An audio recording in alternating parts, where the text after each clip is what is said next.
Hello and welcome to Hard Copy from our channel's television studios in Abuja. I'm Kayla Megwa. The last time my guest was here, he had just returned from a visit to the president at his home in Lagos, and he was the talk of the town. Everyone wanted to know what he was doing there. Well, because of who he is and how critical he's been of government, so they wanted to know what he discussed.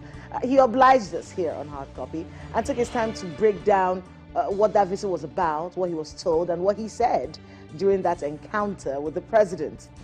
Well, this time, in this very political year, we decided to bring him back to have a conversation about a lot of things, one of them being opposition in Nigeria, and some of the things that he said recently. One of them is his view that Peter Obi is in no way a match for President Bola Ahmed Tinubu in 2027. A very interesting point of view. He's also recently spoken about the presidency, saying, and I'm paraphrasing, he says it's becoming a hospital for the very old. What does he mean by that? Also, well, he is friends with the president right now, but does the president travel too much? Is our chief marketer hardly ever in the office? He has been running something called The Alternative now for a while. But what has it achieved? What's the point of The Alternative? My guest says he's still in the People's Democratic Party. I would like to know why and which of the People's Democratic Parties. He says we shouldn't write off the party yet. They may not win, but we should not write them off. Is there any way that the PDP can make a proper showing in 2027? Should we be hopeful? We'll be getting into that as well.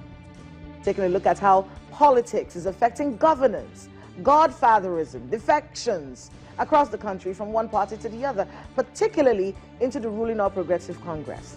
He says it is intellectually lazy to think that people are being coerced into joining the APC. He's also stated recently that it is too soon to judge the success of the African Democratic Congress. Says elections are supposed to be the real test for the ADC. We'll be talking about that and, of course, all things politics. Join us tonight as we speak with Otumba Showunmi right here on Hard Copy.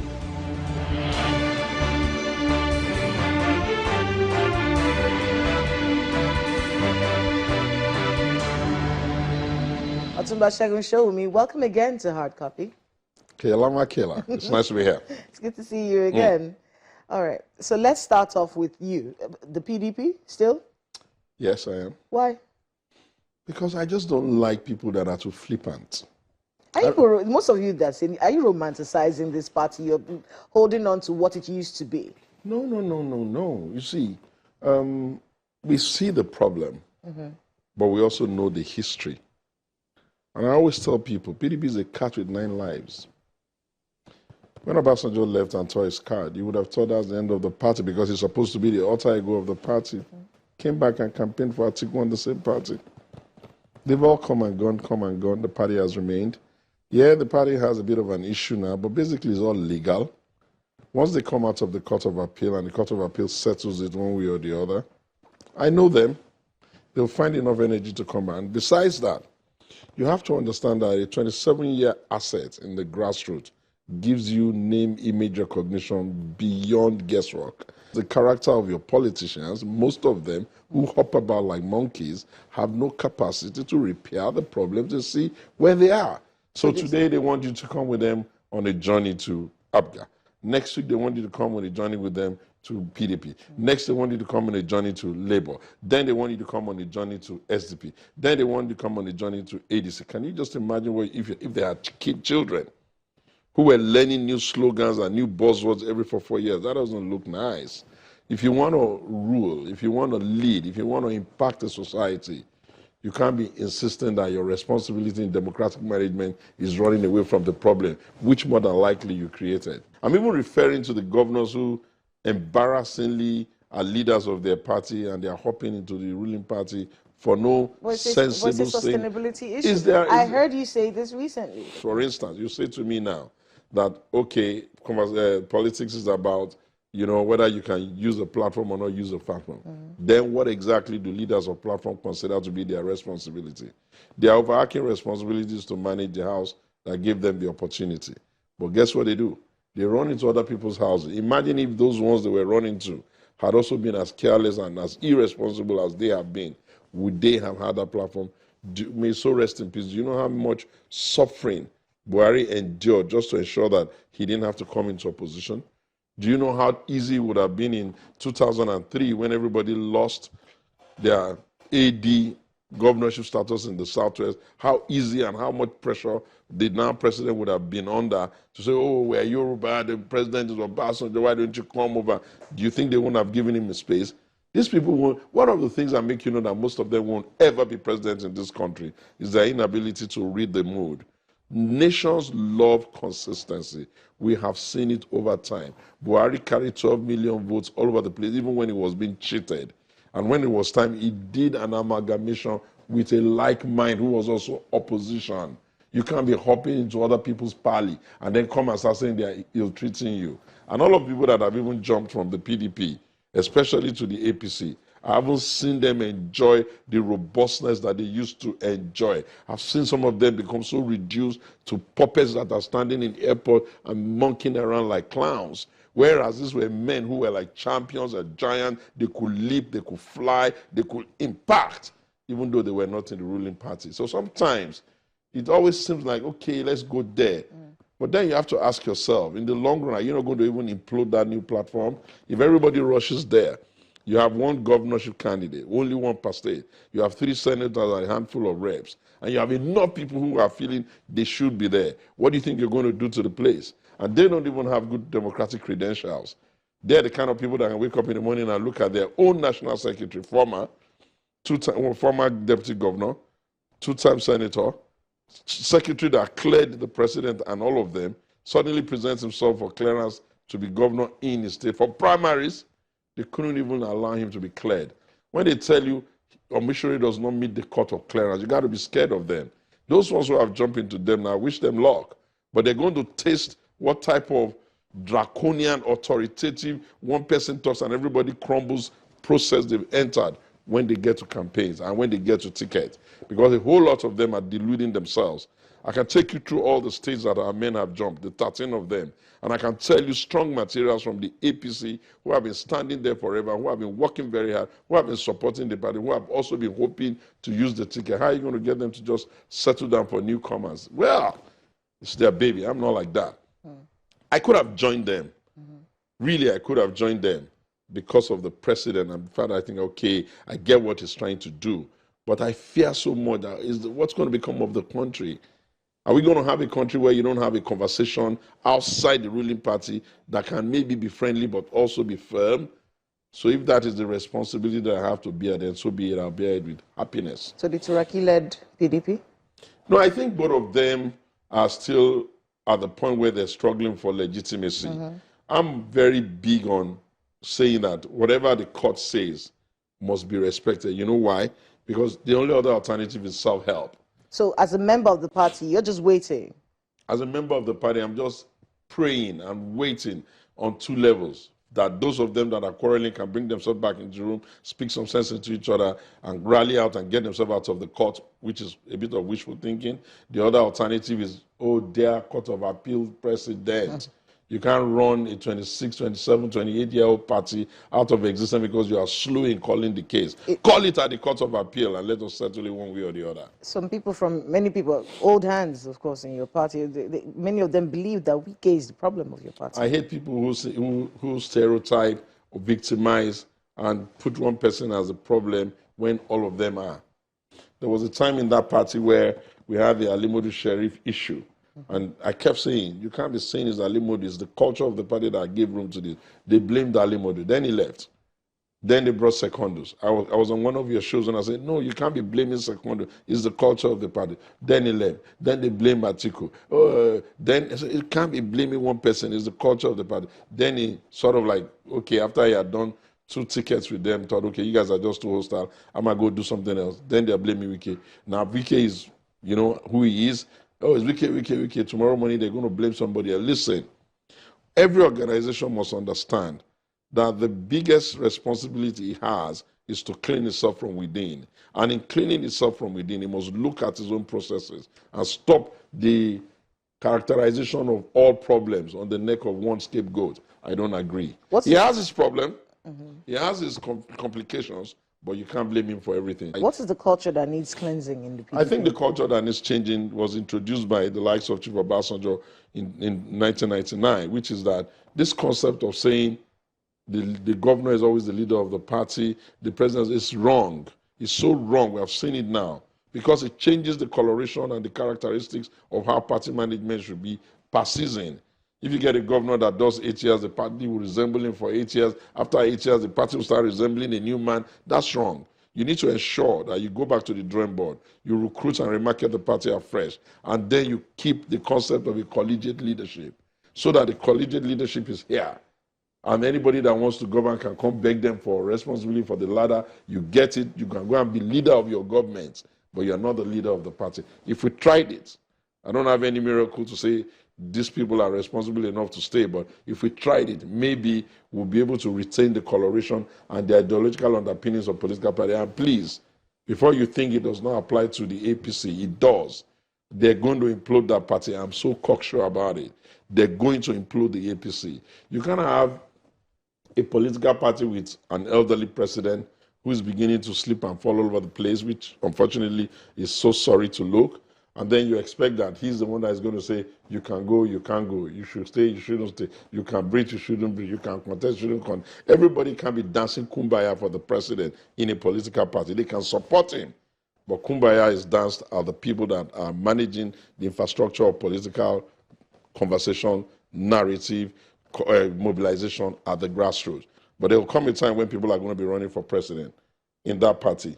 And I can guarantee you there are so many people there who have enough capacity, money, resources, what have you, to be able to push. I have a model that I could suggest for them, but they get too many things from me for free. They should learn to pay. When they send their kids to school, they pay. I'm going to get back to the president because we need to understand what's going on between both of you. But the zoning, let's see if we can wrap up the PDP. Zoning for the presidency for the PDP. I think the only way, I told someone on another platform maybe a couple of days ago, I said, PDP has played its hands completely in the South. It's now on the place where, say last card, check up. PDP is now at last card, check up. And the only card they can play, ironically, is Peter. Peter Obi. That's the only card they have. He's in the ADC. Peter is not serious. He doesn't even know where his pathway to victory is. Peter could have stayed in his LP and there would have been a clear pathway to victory. There was a leadership crisis. Can you stop? Uncertainty. Every time Peter has to move, it's always somebody else but not Peter. I don't deal with that kind of laziness. The responsibility. Are you saying that Peter Obi is lazy? Extremely. When it comes to structural thinking, he's very lazy. It's lazy to think that if he had been in Abga all this year, he couldn't have built this crowd. He would have. It's lazy for him to say that if he was in PDP, he couldn't still have been. He would have. It's extremely irritatingly lazy to think that if he can't solve the problem of the LP, he would have. Now he has joined himself with people that I know he can't even win primaries in their midst. I know Atiku very well, and nobody takes him for granted when it comes to primary. You know why? He has institutional experience of how these things have worked out since 1992. You don't come into a political party where that kind of man is running for ticket and you think you're just going to start screaming your balls and say, I'm not going to agree if it will be to who and who's going to listen to that nonsense.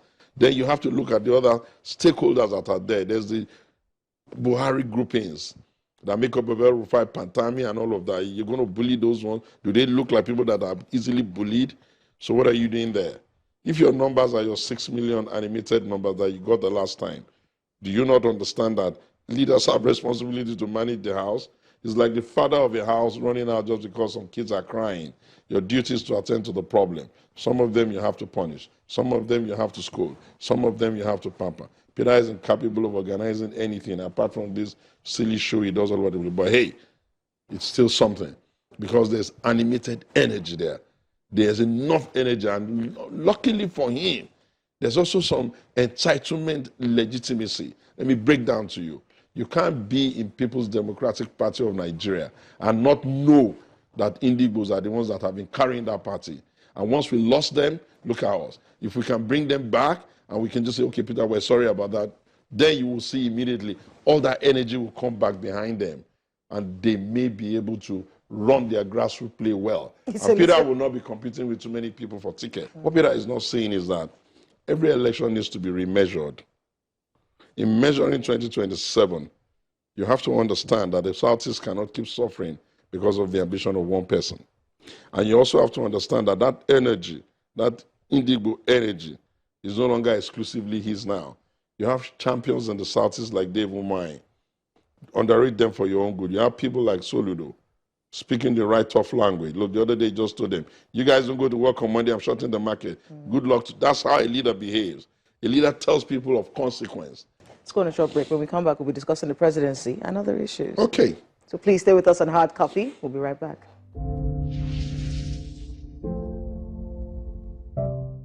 Welcome back to Hard Copy right here on Channels Television. If you've just joined us, Otumba Showunmi is our guest tonight. Thank you so much, Otumba, for being with us. I'm always happy to be with you. You interview well.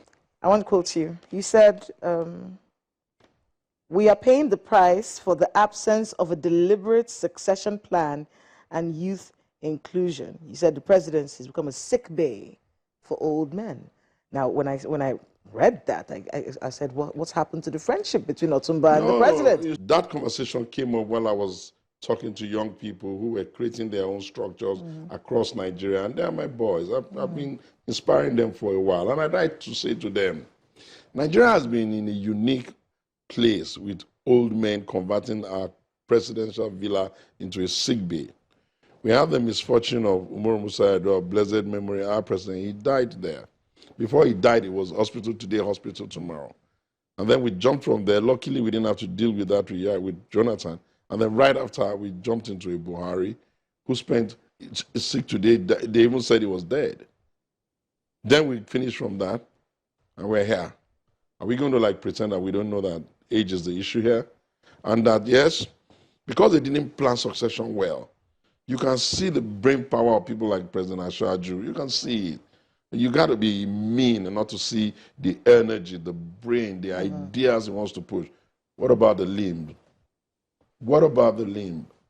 What about the stamina?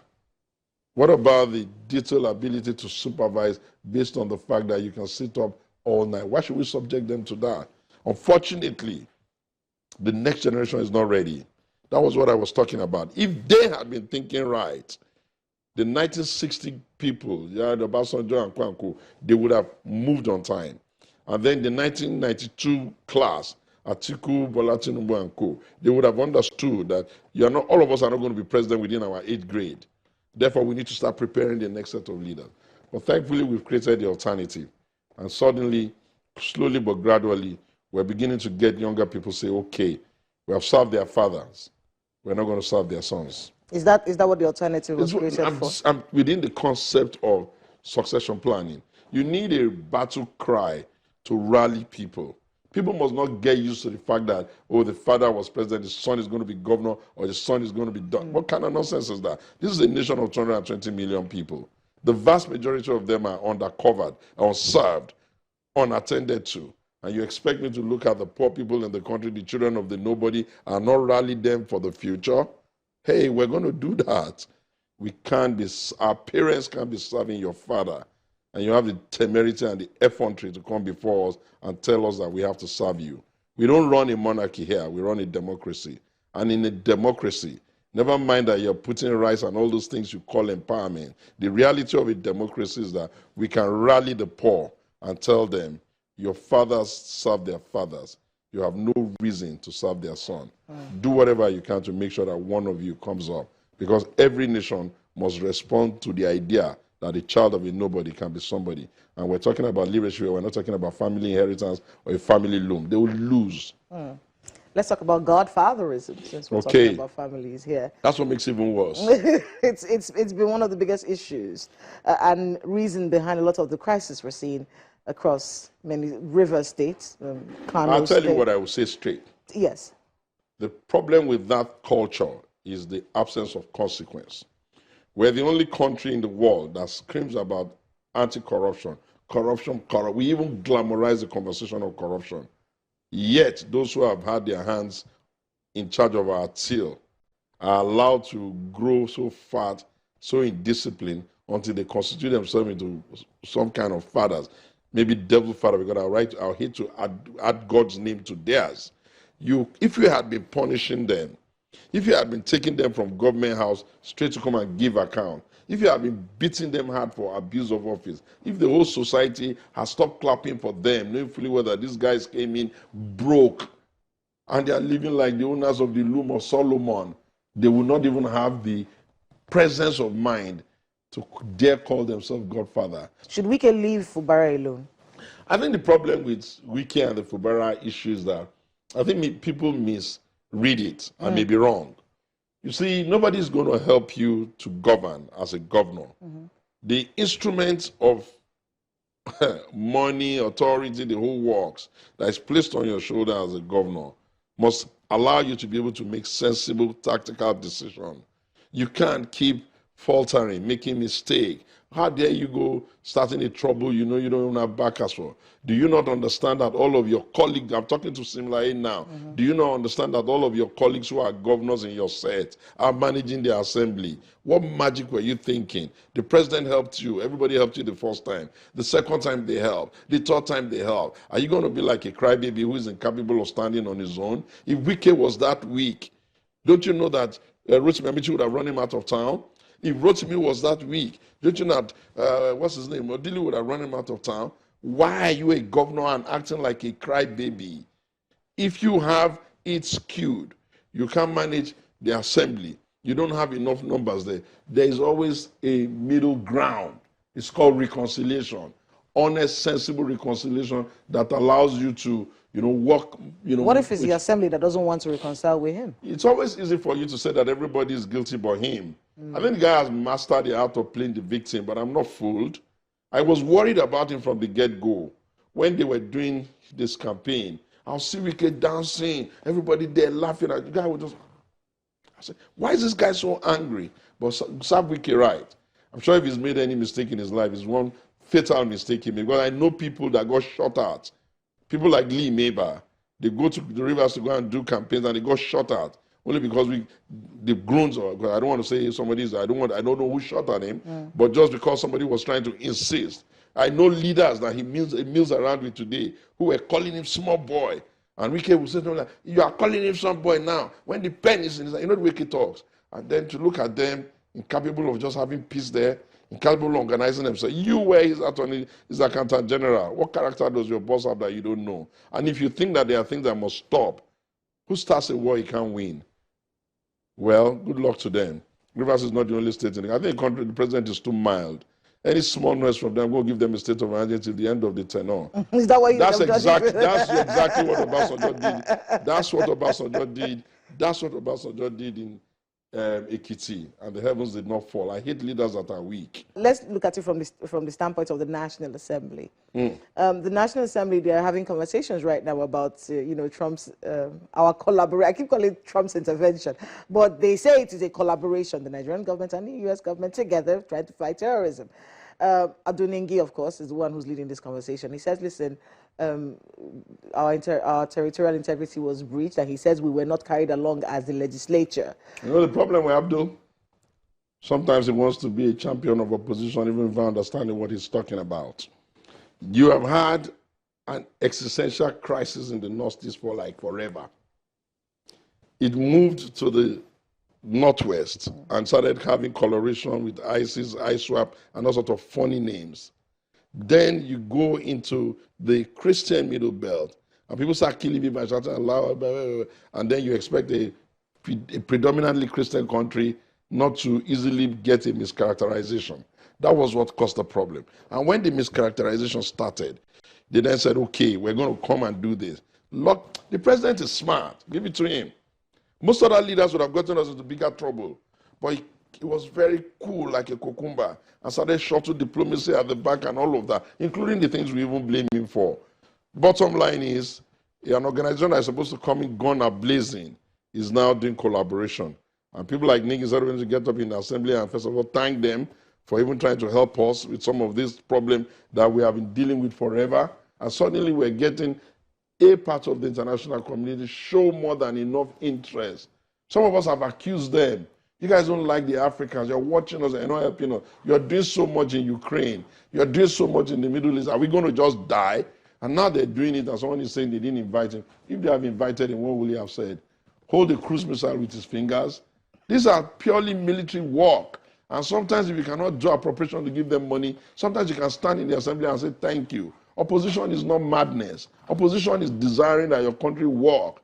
If you have an issue, yeah, you can bring it up, but they should carry you along. How? At the time when the international community, and I know because I've been there, they claim that sometimes when they even give them intel, the intel will end up getting into the wrong hand. Oh, no, next. You should wait. They'll come to him in Ningi and come and invite him to come and tell the American establishment how they're going to help Nigeria to get out of all this nonsense occasioned by the miseducation of their own people. Why should anybody even be happy that people are killing their citizens? Others are even trying to come in and you're talking about it. You should say thank you. And Trump, thank you, my man.